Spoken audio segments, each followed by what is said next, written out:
heard of brand archetypes? And even if so, are you aware of how you can actually use brand archetypes in your copy to create a really distinct voice and personality? Well, we're going to talk about all of that and more in today's episode, so stay tuned.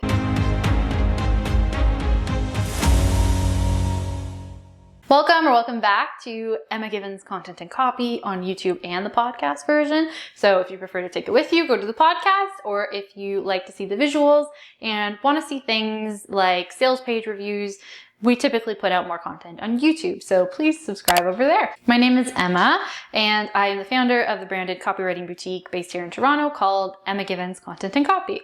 And we really focus on serving premium service-based businesses, so that includes things like real estate agents and brand design firms, etc. But we also help high-end product-based businesses. So that could be things like food, it could be wine, we do a lot of jewelry brands, anything that's really about improving your life. It's not necessarily essential to survive, but something that's a lot more fun. So as a branded copywriting boutique, brand messaging is the foundation of all the work that we do. And brand messaging comes in the form of our brand messaging Bibles. So much like you'll have a visual brand guide for your business that includes hex codes for your colors, the kinds of stock images you use, what the variations of your logo are, the fonts that you use. Well, our brand messaging Bibles are the word parallel to that. So essentially it covers things like the stories that you tell, samples of how your ideal clients speak, like real world, how they would truly describe things, the specific word choices that you'll make, do you use contractions or not, super detailed. And essentially it does two things. A brand messaging Bible will help you make really strategic decisions around marketing and sales. It will also help you to understand, it's like reading the little diary of your ideal clients. So that way you can speak to them in a way that they really understand and meet them where they're at to take them on that sales and marketing journey. So it's a super powerful tool. And if you're interested in creating a brand messaging Bible, then check out the link in the description box below on YouTube or in the show notes on the podcast, because we offer this as a service. We don't just do it with our copywriting and content clients. We will also just create your brand messaging Bible for you. So check that out. But one of the things that is a fundamental section of the brand messaging Bible is your archetype report.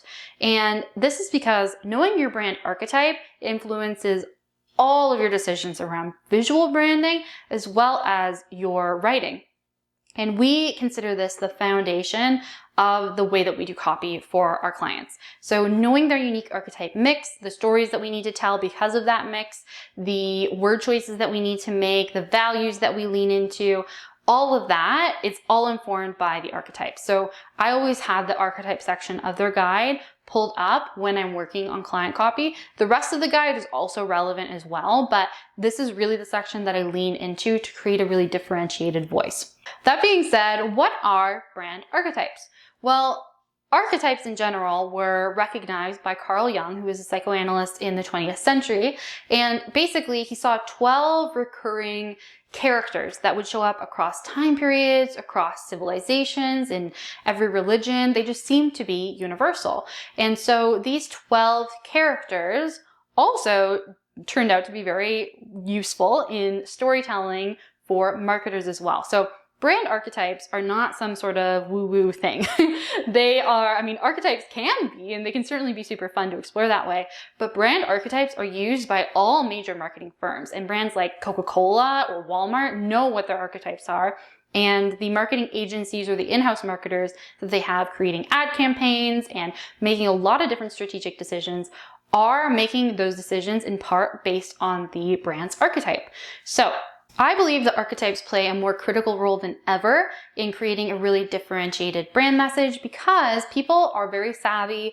Consumers are more skeptical of brands than ever. And so they want to make sure that there is something in terms of values and voice, that kind of unspoken, unconscious element that really feels aligned with them when they're going to invest in a brand.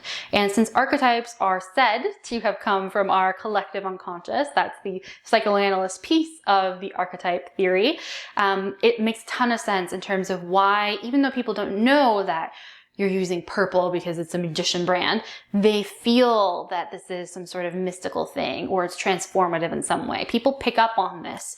And that's partly due to, you know, things like color psychology, but the meaning behind those colors is deeply connected to the archetypes. And that's also true in terms of the word choices that we make. So for example, the word freedom makes me immediately think of the explorer archetype. So you might not know that, but if you see the word freedom, I am invoking that in you, the feeling that I want to create an experience that is perfect for explorer brands. So let's get into a little bit more detail. Oh, but one more thing first is that your archetypes are going to create a personality for your brand. So they are simultaneously going to help you stand out and really significantly attract the right people to you, while also repelling the wrong people. So they're meant to be really customized, to be very vibrant. And, you know, you're not meant to be for every single person out there. You're meant to be for the right people, your target audience. And this really helps you make that super, super simple. All right, so I'm going to grab 2 of my favorite books on archetypes and we'll talk about what the 12 are. And then I'm going to give you some examples of how we'll use one specific archetype. We're going to use the magician, and we're going to talk about how I would use the magician archetype to recommend specific storytelling techniques, specific word choices, phrases, etc., even down to grammar in a client's voice. Okay, so these are my 2 favorite books on brand archetypes. We have first off, The Hero and the Outlaw, Building Extraordinary Brands Through the Power of Archetypes by Margaret Mark and Carol S. Pearson. I will put our bookshop link in the description box below on YouTube and in the show notes on the podcast. It is an affiliate link, but I really like Bookshop because they are basically buying the books from independent retailers. And of course, if you're not in the places where Bookshop sells, which is, I believe right now, the US, Spain, and the UK, then you'll list the books we recommend and you can go and buy them from your local bookshops. But The Hero and the Outlaw is one of them. And then the other one is Archetypes in Branding, a Toolkit for Creatives and Strategists by Margaret Pott Hartwell and Joshua C. Chen with Chen Design Associates. So it is really, really my favorite. As someone who does a lot of brand messaging work, who does archetype sessions as part of our brand messaging Bible experience. But I would say if you're just curious about archetypes, then this book is the right one to start with. So the reason for that is that The Hero and the Outlaw actually just focuses on those dominant 12 archetypes, whereas Archetypes in Branding has a lot less information in it, but it's more of a system that goes into subtypes within the 12. And so the reason why our clients are able to have such a unique and defined personality for their brands and a really customized brand voice is because we're layering. So one thing that we do is we use 3 archetypes to create a mix. So we have a dominant, we have a conditioned, and an inherent. And the dominant one is the one we want to lean into the most, but the other 2 play very, very critical roles. And on top of that, we don't just pick dominant, conditioned, and inherent from the main 12. We actually choose them from all of the potential subtypes in the Archetypes and Branding system. So this is why there's nothing quite like working with a brand messaging expert. And it's why if this is interesting to you and you're really looking to have a clear message that stands out, that helps you make sales, that helps you draw in leads, that I would strongly recommend that you reach out or at least explore the brand messaging experience, because our brand messaging Bibles are just unparalleled. I truly, truly believe that. But that being said, if this is your first time exploring it, you're going to just want to start with looking at those top 12 archetypes, those recognized 12 archetypes. We're also just going to be using the names for the 12 archetypes that are in The Hero and the Outlaw for this video. There are variations on the names across different systems, but essentially they're all the same main 12. The subtypes is where you get a lot of nuance, but we're going to use the naming conventions in this book.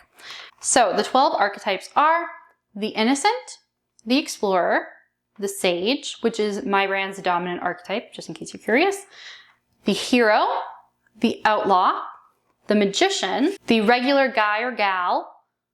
Again, this is the title in this specific book. There are lots of other names for that one, like the girl or guy next door, the every person. I like the every person. The lover, the jester, the caregiver, the creator, and the ruler. So even reading off the names of these archetypes, you probably have some immediate feelings or associations that come to mind. So one person might really just seize up at the thought of the ruler, whereas someone who hears the explorer might get super, super excited, right?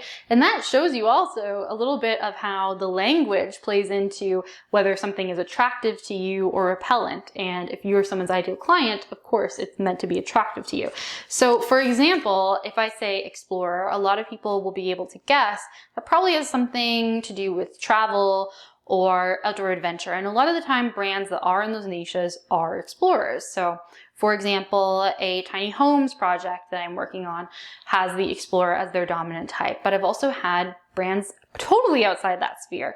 And so for example, a therapist. And the reason that that's so important is it's that very accurate realization of, okay, what are the values of the explorer? What are the storytelling techniques of the explorer? So that someone who's a brand messaging strategist can diagnose that and really make sure that it's pinpointed to you so that you don't sound like everybody else. A therapist who is dominant explorer is going to sound really different from a therapist that is dominant magician, which is what most people think of. Magician because it's transformative, or sometimes a caregiver, which is pretty obvious, right? That tone is totally different than someone who is an explorer, right? There's going to be a lot of independence in their approach. We'll go into specific types possibly in future videos. If that's interesting to you, if you'd like to actually see videos dedicated to each of the 12 types, let me know that in the comments below. But for now, suffice it to say that just by the names alone, you can tell that the brand's personality will be quite distinct. And so for another example of this, let's look at Pepsi and Coca-Cola. So these are the same product. I mean, they're the same product. If you disagree, tell me, and actually tell me if you have a really strong opinion about which one you prefer. I prefer Coca-Cola. But I don't think that's because of the taste, because really they're the same product. I genuinely think it's because of their brand archetype and because they have very different archetypes. Coca-Cola is very recognizably the innocent archetype. So this reminds us of childhood. It draws on childhood themes. So for example, the polar bears that show up in their marketing or Santa Claus. I mean, Santa wears red because of a relationship with Coca-Cola. I'm just going to leave it there, okay? So that has a very specific feel to it. The emotions it brings up, that like pure joy, the happiness that it's trying to evoke is very specific. Pepsi, on the other hand, starts to draw on things like the ruler archetype. And so that would be things like using celebrities in commercials. And this is really, really distinct from that innocent feel. Now, like I said, a lot of really good brand messaging strategists also use archetype mixes. And so oftentimes Pepsi will be seen a little bit as a mix of the ruler and the jester. I don't know what they officially see themselves as, but once you get to know archetypes pretty well, you start to be able to pick up on what archetype a brand embodies. Another great example of an archetype that's very, very recognizable in a brand is Haagen-Dazs. So Haagen-Dazs is undeniably the lover archetype. It's very decadent, luxurious, maybe a little bit sensual because it's something that's food and something that's filling up the senses. So this is a really good example of a very clear archetype, the lover, but you don't have to necessarily have all ice cream brands being the lover. Ben & Jerry's has a very different feel to Haagen-Dazs. Ben & Jerry's is comfortable exploring politics and having kind of funny puns, very different from Haagen-Dazs. And a lot of that is informed by their archetypes and essentially the brand personality that is in part formed by their archetype mix. Okay, so now that we have a basic understanding of what archetypes are and we know the names of the 12 types, we're going to give a specific example with the magician of how knowing an archetype will inform a copywriter's choices. So for us, of course, like I said, we use that unique archetype mix, but I am actually going to pull from an archetype report that I wrote for a client, and I'm just going to be pulling from their dominant magician archetype section to give you a really concrete couple of examples around how the magician informs our storytelling choices, our grammar choices, and just in general, our writing choices. So like I said, magicians are about transformation.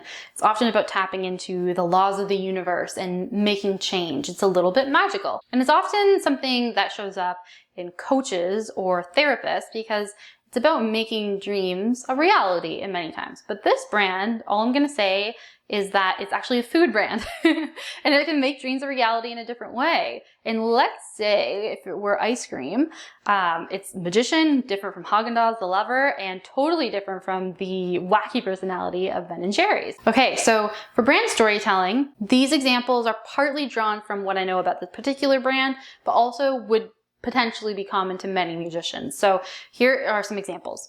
You could evoke medieval legends, such as King Arthur, and highlight the magic of objects. So of course that could be Excalibur, but when we talk about things like food containers, we can also try and make that object feel more magical in a way. You might also want to create rituals around this product. So for example, unboxing can be an entire ritual, an entire experience. We can use phrases like, it's a magic moment. And then the final example I'll give is that you can use imagery from the heavens, from stars, for example. That tends to be very evocative of the magician type as well. I think that plays into a lot of other connected things like astrology and something sort of mystical at the same time. So some examples of how the magician dominant type, also again informed by the specific brand, would influence the brand voice. So you can use magician related words like reveal or unveil or pull back the curtain. So instead of saying, let's give you a look behind the scenes, pull back the curtain would be a much better fit. Another great example would be to compare the transformations that your product or service gives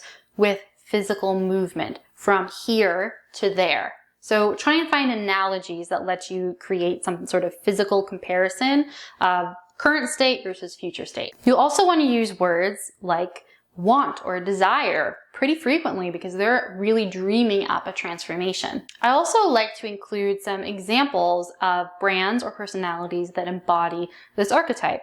And this is really helpful, especially when I connect them to brands and personalities in a totally different sphere. So let's say, again, let's use the ice cream example. Let's say this is ice cream and I might show them something in the entertainment business instead. Or to give you really specific examples, I've shown them that Isabel Allende, who is a writer in the style of magical realism, is a great example of a magician personality, and her approach to storytelling is very, very helpful for all magician types. I've also mentioned Sony or MasterCard, and then some personalities like Willy Wonka and Charlie and the Chocolate Factory, so that's a fictional one, but also Benjamin Franklin is considered to be a magician archetype. So of course these examples were informed by the product that I was writing this report for, but a lot of them are relevant to magician types overall.